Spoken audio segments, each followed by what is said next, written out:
Yeah.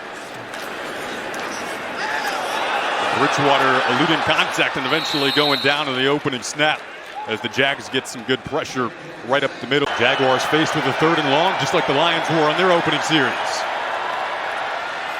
They'll just hand this off to Bigsby, who's looking for an edge. Lions are able to knock him out of bounds.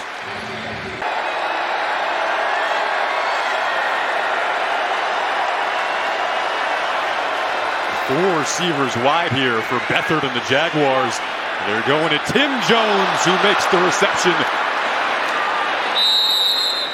He's working that time on the sideline against Gilmore. But that route was covered very well. Just a perfect throw by Beathard.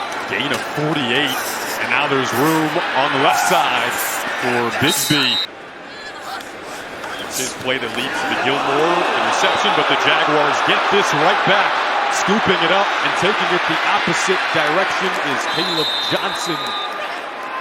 All the way down to about the 25 on a mishandled and kind of flustered snap. And more on the tackle behind him, right? He can't even get the ball to the running back because there's so much pressure in. It was kind of a draw, and he's being tackled before the ball can even get to Reynolds.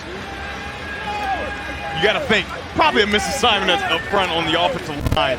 Just a wrong turn by someone in the interior. Jeremiah Ledbetter made that hit. It's a 31-yard return. Bridgewater hands it off once more on that receiver conversation. Of course, you have Amon-Ra St. Brown, who isn't playing today. Of course. They try to get pressure again here. Beathard with a dart to a crossing Jacob Harris, who's inside of the 25. Through a game and a half. Sudfeld was looking over the middle. That's his 3rd preseason interception. And now the Jags will set up inside of the Lions 20 with under a minute to go. Gregory Jr. was excellent last week in Dallas for Jacksonville, making some plays today again in Detroit. Just high over the middle, right? He has a receiver coming in with that dig route, and it's just high. It doesn't get all the way through the throw, and it sails. And high throws in the middle of the defense is always dangerous. See Coda, he tries to go up, and it's just out of reach. Can't get it. And behind, right? So high and behind.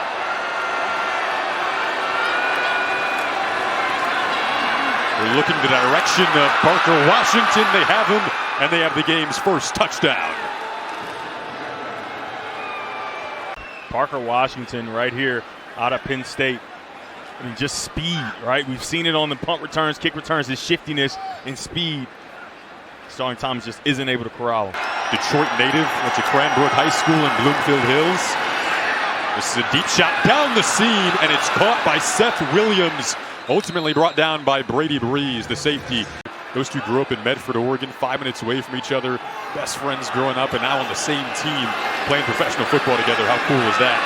Meanwhile, Ernest Johnson slipped out of the initial grasp and ultimately made his way. Florida native. Played for South Florida. They go back to him, and this time he's clearly into the end zone. Ernest Johnson, the new addition for Jacksonville. He's also really relished and appreciated the role of being a mentor, of course, as Dylan Drummond couldn't hang on there.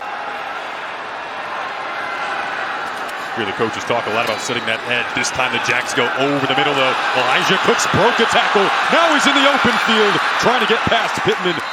Rumbling and bumbling his way all the way down into Lions territory. Excited to watch those guys when the season does start up.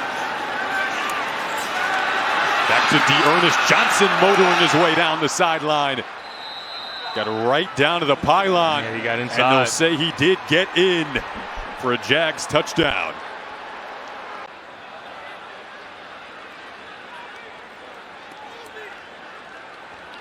Move the chains, get the ball downfield. I mean, he's going to create so many mismatches in games. Sudfeld will be sacked here by the Jaguars.